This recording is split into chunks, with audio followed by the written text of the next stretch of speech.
Hello സുഹൃത്ത്, നമസ്കാരം. ഇന്ന് മെയ് 8 ലേറ്റസ്റ്റ് കറണ്ട് അഫേഴ്സുമായി ജേഡിസ് കറണ്ട് അഫേഴ്സ്. പുതിയ കാര്യങ്ങൾ, അത് ലേറ്റസ്റ്റ് ആയിട്ടുള്ള ഓരോ കാര്യങ്ങൾ, അത് നാഷണൽ ആയിക്കോട്ടെ, ഇന്റർനാഷണൽ ആയിക്കോട്ടെ, സ്പോർട്സ് ആയിക്കോട്ടെ, പ്രാദേശിക തലത്തിലുള്ള ന്യൂസ് ആയിക്കോട്ടെ, അത് നമ്മൾ അറിയുന്തോറും അത് നമ്മുടെ കോൺഫിഡൻസ് ആണ് വർദ്ധിപ്പിക്കുന്നത്. അത് പരീക്ഷയിലോ ഇന്റർവ്യൂയിലോ എവിടെയും നമുക്ക് നന്നായിട്ട് പെർഫോം ചെയ്യണമെങ്കിൽ നമ്മൾ പുതിയ കാര്യങ്ങൾ അറിയേണ്ടതാണ്. അതിനുവേണ്ടി നമ്മൾ സമയം കണ്ടെത്തിയേ പറ്റൂ. ജേഡിസ് കറണ്ട് അഫേഴ്സ് ഓരോ ദിവസവും ഏറ്റവും ലേറ്റസ്റ്റ് ആയിട്ടുള്ള കറണ്ട് അഫേഴ്സ് ആണ് നൽകാൻ ശ്രമിക്കുന്നത്. നമുക്ക് ഇന്നത്തെ കറണ്ട് അഫേഴ്സിലേക്ക് പോകാം. ഒരു 18 മാസത്തെ ഇടവേളയ്ക്ക് ശേഷം ചൈന ഇന്ത്യയിലേക്കുള്ള അംബാസിഡറിനെ നിയമിച്ചു. 2022 ഒക്ടോബറിലാണ് സൺ വീൻഡോങ് ആയിരുന്നു ചൈനയുടെ ഡിപ്ലോമാറ്റ് ഇന്ത്യയിലേക്കുള്ളത്. അദ്ദേഹം 2022 ഒക്ടോബറിൽ തന്റെ കാലാവധി പൂർത്തിയാക്കിയ ശേഷം പിന്നീട് അതിനുശേഷം ചൈനയിൽ നിന്ന് ഇന്ത്യയിലേക്ക് ഒരു വ്യക്തി പോലും അംബാസിഡർ ആയിട്ട് നിയമിച്ചിരുന്നില്ല. 18 മാസത്തിന് ശേഷം ഇപ്പോൾ ചൈനീസ് പ്രസിഡന്റ് സി ജിൻപിങ് ഇന്ത്യയിലേക്കുള്ള പുതിയ അംബാസിഡറെ നിയമിച്ചു. അദ്ദേഹത്തിന്റെ പേരാണ് സു ഫിങ്ഹോങ്. ഷു ഫിങ്ഹോങ് ആണ് ചൈന ഇന്ത്യയിലേക്ക് നിയമിച്ചിട്ടുള്ള പുതിയ അംബാസിഡർ. പ്രധാനമായിട്ടും ഈ ഒരു കാലതാമസം വരാൻ കാരണം കിഴക്കൻ ലഡാക്കിലുള്ള സൈനിക നിലപാടും അതുമായി ബന്ധപ്പെട്ടുള്ള ഇരു രാജ്യങ്ങളുടെയും തമ്മിലുള്ള ഒരു ബന്ധം അത് മരവിച്ചിരിക്കുന്ന ഒരു സാഹചര്യത്തിലാണ് ഇത്തരത്തിലുള്ള ഒരു കാലതാമസം വന്നിട്ടുള്ളത്. അതായത് 18 മാസത്തിന് ശേഷം ഷു ഫിങ്ഹോങ് ഇന്ത്യയിലേക്കുള്ള പുതിയ അംബാസിഡർ ആയിട്ട് നിയമിക്കപ്പെട്ടു.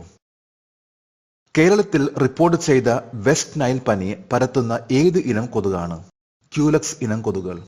മെയ് 7 തീയതി, അതായത് ഇന്നലെ, കേരളത്തിലെ ആരോഗ്യവകുപ്പ് മന്ത്രി വീണ ജോർജ് അറിയിച്ചത് മലപ്പുറം, തൃശൂർ, കോഴിക്കോട് എന്നീ ഡിസ്ട്രിക്റ്റിൽ വെസ്റ്റ് നൈൽ എന്ന പനി ബാധിച്ചതായിട്ട് റിപ്പോർട്ട് ചെയ്യപ്പെട്ട കാര്യം അറിയിച്ചു.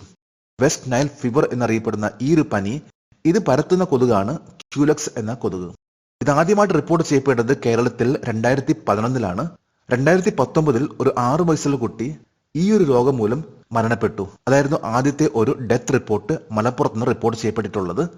വെസ്റ്റ് നൈൽ ഫീവർ എന്ന ഈ രോഗം ആദ്യമായിട്ട് റിപ്പോർട്ട് ചെയ്യപ്പെട്ടത് ഉഗാണ്ടയിലാണ് 1937. ഇപ്പൊ ലേറ്റസ്റ്റ് ആയിട്ട് പറയുമ്പോൾ ഇന്ത്യയിലെ കേരളത്തിൽ 3 ഡിസ്ട്രിക്റ്റിലാണ് വെസ്റ്റ് നൈൽ എന്ന രോഗം റിപ്പോർട്ട് ചെയ്യപ്പെട്ടിട്ടുള്ളത്. ഇതിൽ ഒരു മരണം ഇപ്പോൾ സംഭവിക്കുകയും ചെയ്തിട്ടുണ്ട്. ഇതിന്റെ പുറകിൽ ക്യൂലക്സ് എന്ന ഇനത്തിലുള്ള ഒരു മോസ്കിറ്റോ ആണ്.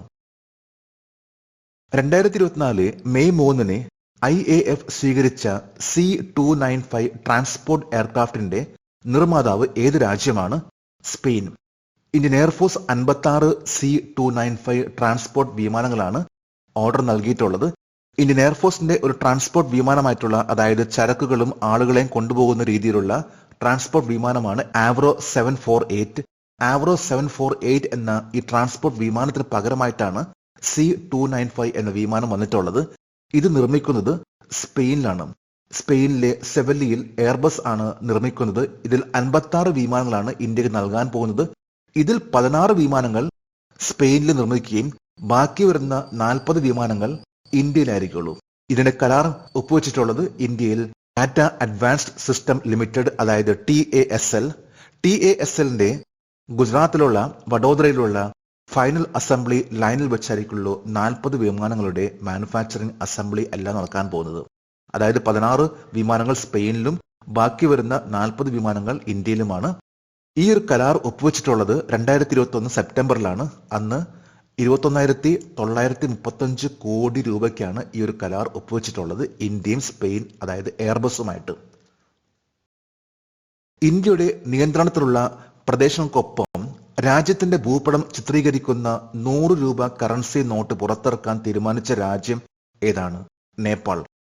2024 മെയ് 3 നേപ്പാൾ ലിപുലേഖ്, ലിംപിയാതുര, കാലാപനി എന്ന തർക്ക പ്രദേശങ്ങൾ കാണിക്കുന്ന ആ ഭൂപടത്തെ നേപ്പാളിന്റെ പുതിയ 100 രൂപ കറൻസിയിൽ അച്ചടിക്കുകയാണ്.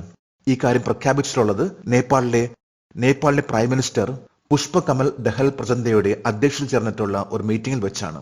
നേപ്പാളിന്റെ ഇപ്പോഴത്തെ പ്രൈം മിനിസ്റ്റർ ആണ് പുഷ്പകമൽ ദഹൽ പ്രചണ്ഡ. നേപ്പാളിന്റെ പുതിയ 100 രൂപ നോട്ടിലാണ് ഇന്ത്യയുടെ ഭാഗമായിട്ടുള്ള ലിപുലേഖ്, ലിംപിയാതുര, കാലാപനി എന്ന പ്രദേശങ്ങളുടെ ചിത്രം ഈ ഒരു നോട്ടിൽ വന്നിട്ടുള്ളത്.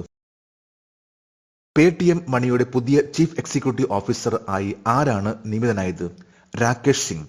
പേടിഎം മണിയുടെ ചീഫ് എക്സിക്യൂട്ടീവ് ഓഫീസർ ആയിട്ട് രാകേഷ് സിംഗിനെയും പേടിഎം സർവീസ് പ്രൈവറ്റ് ലിമിറ്റഡിന്റെ ചീഫ് എക്സിക്യൂട്ടീവ് ഓഫീസർ ആയിട്ട് വരുൺ ശ്രീധറിനെയും നിയമിച്ചു. അപ്പൊ പേടിഎം മണി രാകേഷ് സിംഗ്, അതുപോലെ Paytm service private limited Varun Sridhar ആണ്.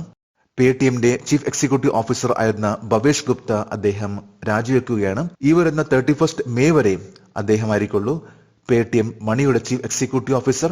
അതിനുശേഷം രാകേഷ് സിംഗ് ആയിരിക്കുള്ളൂ പേടിഎമ്മിന്റെ chief executive officer. Geographical indication certificate ലഭിച്ച ഏത് ഉൽപ്പന്നത്തിന് കീഴിലാണ് കച്ച് അജ്രക് വരുന്നത്? ടെക്സ്റ്റൈൽസ്. കച്ച് എന്ന പ്രദേശം അത് നമുക്ക് എല്ലാവർക്കും അറിയാം, ഗുജറാത്തിലെ ഒരു പ്രദേശമാണ് കച്ച്. അപ്പൊ കച്ചിന്റെ ഒരു ഉൽപ്പന്നമാണ് കച്ച് അജ്രക്. ഇതൊരു സാരിയാണ്. ടെക്സ്റ്റൈൽസ് അത് ബന്ധപ്പെട്ട ഒരു ഉൽപ്പന്നമാണ് കച്ച് അജ്രക്. ഇതിനെ ലേറ്റസ്റ്റ് ആയിട്ട് പറയുമ്പോൾ controller general of patents, designs and trade mark CGPDTM GI tag നൽകി. അപ്പൊ GI ടാഗ് നമുക്കറിയാം, ജോഗ്രഫിക്കൽ ഇൻഡിക്കേഷൻ ടാഗ്. ഏതൊരു പ്രദേശത്തിന്റെയും തനതായിട്ടുള്ള ഒരു ഐറ്റം അല്ലെങ്കിൽ അവിടെ ഉൽപ്പാദിപ്പിക്കുന്ന ഒരു ഐറ്റത്തിനാണ് GI ടാഗ് ലഭിക്കുന്നത്. ഇതനുസരിച്ച് കച്ച് അജ്രക്കിന് ലേറ്റസ്റ്റ് ആയിട്ട് GI ടാഗ് ലഭിച്ചു. പനാമ പ്രസിഡന്റ് തിരഞ്ഞെടുപ്പിൽ ഉയർന്നു വന്നത് ആരാണ്? Jose Raul Mulino. പനാമ എന്ന രാജ്യത്തിന്റെ പുതിയ പ്രസിഡന്റ് ആയിട്ട് ജോസ് റൗൾ മുലിനോ വിജയിച്ചു. അദ്ദേഹത്തിന്റെ എതിർ സ്ഥാനാർത്ഥിയായിരുന്ന റിക്കാർഡോ മാർട്ടിനെല്ലി അദ്ദേഹത്തിനെതിരായിട്ടുള്ള ആധിപത്യം പുലർത്തിക്കൊണ്ടാണ് ജോസ് റൗൾ മുലിനോ പനാമയുടെ പുതിയ പ്രസിഡന്റ് ആയിട്ട് ഉയർന്നു വന്നിട്ടുള്ളത്. പനാമ എന്ന രാജ്യത്തെക്കുറിച്ച് പറയുകയാണെങ്കിൽ സൗത്ത് അമേരിക്കയും സെൻട്രൽ അമേരിക്കയും കണക്ട് ചെയ്യുന്ന ഒരു പ്രദേശമാണ്. പനാമ എന്ന രാജ്യത്തിന്റെ ക്യാപിറ്റൽ ആണ് പനാമ സിറ്റി. കേവലം 44.1 ലക്ഷം ജനങ്ങൾ മാത്രമുള്ള ഒരു ചെറിയൊരു രാജ്യമാണ് പനാമ.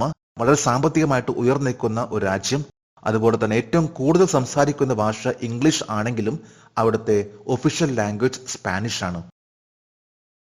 ഏത് തീയതിയിലാണ് വ്ളാഡിമിർ പുടിൻ റഷ്യയുടെ പ്രസിഡന്റായി തന്റെ 5ാം ടേം ആരംഭിച്ചത്? 7 May. Vladimir Putin Russian president 4 term കഴിഞ്ഞു. 5ാമത്തെ ടേം ഇന്നലെ ആരംഭിച്ചു, അതായത് മെയ് 7-ാം തീയതി. അടുത്തൊരു 6 വർഷം വ്ളാഡിമിർ പുടിൻ ആയിരിക്കുള്ളൂ റഷ്യയുടെ പ്രസിഡന്റ്. ഏതാണ്ട് 1/4 നൂറ്റാണ്ടോളം അധികാരത്തിലിരുന്ന ജോസഫ് സ്റ്റാലിൻ അദ്ദേഹത്തിന് ശേഷം 2ാമത്തെ ഒരു വ്യക്തിയാണ് പുടിൻ. ഏറ്റവും കൂടുതൽ കാലം അധികാരത്തിൽ ഇരുന്നൊരു വ്യക്തി. ഒരു പ്രസിഡന്റ് എന്ന വ്യക്തിയുടെ കാലയളവ് റഷ്യയിൽ 6 വർഷമാണ്. ഇന്ത്യയിലാണെങ്കിൽ 5 വർഷം, USA അത് 4 വർഷമാണ്. ഇന്നലെ മെയ് 7 ഇന്നലത്തെ കറണ്ട് അഫയേഴ്സിലെ ഒരു ചോദ്യമായിരുന്നു, 2024 ഇന്ത്യൻ വനിതാ ക്രിക്കറ്റ് ടീമിന്റെ ക്യാപ്റ്റൻ ആരാണ്? ഇതിന്റെ ഉത്തരം ഹർമൻപ്രീത് കൗർ. ഇപ്പൊ ജെഡിസ് കറണ്ട് അഫയേഴ്സിന്റെ ഇന്നലത്തെ ഈ ചോദ്യത്തിന് മറുപടി നൽകിയിട്ടുള്ള ഓരോരുത്തർക്കും ജെഡിസ് കറണ്ട് അഫയേഴ്സിന്റെ ആശംസകൾ. നമുക്ക് ഇന്നത്തെ കറണ്ട് അഫയേഴ്സ് ഒന്നുകൂടി റിവൈസ് ചെയ്യാം. കേരളത്തിൽ റിപ്പോർട്ട് ചെയ്ത വെസ്റ്റ് നൈൽ പനി പരത്തുന്ന ഏത് ഇനം കൊതുകാണ്? ക്യൂലക്സ് ഇനം കൊതുകുകൾ. ചൈന ഇന്ത്യയിലെ പുതിയ അംബാസഡറായി ആരെയാണ് നിയമിച്ചത്? ഷു ഫെങ് ഹോങ്. 2024 മെയ് 3 IAF സ്വീകരിച്ച C-295 ട്രാൻസ്പോർട്ട് എയർക്രാഫ്റ്റിന്റെ നിർമ്മാതാവ് ഏത് രാജ്യമാണ്? സ്പെയിൻ. ഇന്ത്യയുടെ നിയന്ത്രണത്തിലുള്ള പ്രദേശങ്ങൾക്കൊപ്പം രാജ്യത്തിന്റെ ഭൂപടം ചിത്രീകരിക്കുന്ന 100 രൂപ കറൻസി നോട്ട് പുറത്തിറക്കാൻ തീരുമാനിച്ച രാജ്യം ഏതാണ്? നേപ്പാൾ. പേടിഎം മണിയുടെ പുതിയ ചീഫ് എക്സിക്യൂട്ടീവ് ഓഫീസർ ആയി ആരാണ് നിയമിതനായത്? Rakesh Singh. Geographical indication GI certificate ലഭിച്ച ഏത് ഉൽപ്പന്നത്തിന് കീഴിലാണ് കച്ച് അജ്രക് വരുന്നത്? ടെക്സ്റ്റൈൽസ്. പനാമ പ്രസിഡന്റ് തിരഞ്ഞെടുപ്പിൽ ഉയർന്നു വന്നത് ആരാണ്? Jose Raul Mulino. ഏത് തീയതിയിലാണ് വ്ളാഡിമിർ പുടിൻ റഷ്യയുടെ പ്രസിഡന്റായി തന്റെ 5ാം ടേം ആരംഭിച്ചത്? 7 മെയ്. ഇന്ന് മെയ് 8 ഇന്നത്തെ കറണ്ട് അഫയേഴ്സിലെ ഒരു ചോദ്യമാണ്, which is the only infectious disease that has been eradicated from the world? ലോകത്തിന് തുടച്ചു നീക്കപ്പെട്ട ഒരേയൊരു പകർച്ചവ്യാധി ഏതാണ്? 3 ഓപ്ഷൻസ് ആണ് നൽകിയിട്ടുള്ളത്. ഈ ചോദ്യത്തിന്റെ ഉത്തരം അറിയാമെങ്കിൽ ഇന്നത്തെ കറണ്ട് അഫയേഴ്സിന്റെ കമന്റ് ബോക്സിൽ രേഖപ്പെടുത്താൻ അഭ്യർത്ഥിക്കുന്നു. നാളത്തെ കറണ്ട് അഫയേഴ്സിൽ ഇതിന്റെ ഉത്തരം ഉണ്ടായിരിക്കും. ലേറ്റസ്റ്റ് ആയിട്ടുള്ള ഓരോ കാര്യം അത് അപ്ഡേറ്റ് ചെയ്യാൻ ശ്രമിക്കൂ, അതിൽ മാറ്റം വരുത്താൻ ശ്രമിക്കൂ. നമുക്ക് തീർച്ചയായിട്ടും ഉയർച്ച ഉണ്ടാവുകയുള്ളൂ. നമുക്ക് നാളെ വീണ്ടും പുതിയ കറണ്ട് അഫയേഴ്സുമായിട്ട് കാണാം. Thank you very much.